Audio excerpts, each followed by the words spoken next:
بسم اللہ الرحمن الرحیم۔ دبئی چلو بنانے کا پس منظر یہ ہے کہ گرمیوں کے موسم میں سلطان راہی چھٹیاں گزارنے کے لیے امریکہ اپنے بچوں کے پاس چلے جایا کرتے تھے اور ان کی امریکہ روانگی کے بعد 2 سے 3 ماہ کے لیے نگار خانوں میں تالے پڑ جایا کرتے تھے۔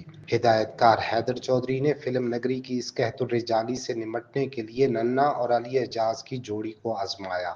دونوں کے ساتھ اداکارہ ممتاز اور دردانہ رحمان کو ہیروئنوں کے طور پر کاسٹ کر کے چھوٹے بجٹ کا پروجیکٹ سپر ہٹ کرایا اور فلم انڈسٹری کا رخ بدل دیا۔ دبئی چلو پلاٹینم جبلی ہوئی تو فلم نگری پر سلطان راہی کی سلطانی ختم ہوئی اور ننا علی اعجاز کا دور شروع ہوا۔ دبئی چلو کے بعد سورات جوائی کامیاب ہوئی جس میں ننا نے سسر اور علی اعجاز نے داماد کا کردار نبھایا تھا۔ سن 1981 میں ننا اور علی اعجاز کی فلم سالہ صاحب بلاک بسٹر ثابت ہوئی جس کے ہدایت کار الطاف حسین تھے۔ اس فلم نے ننا اور علی اعجاز کی جوڑی کو دوام بخشا۔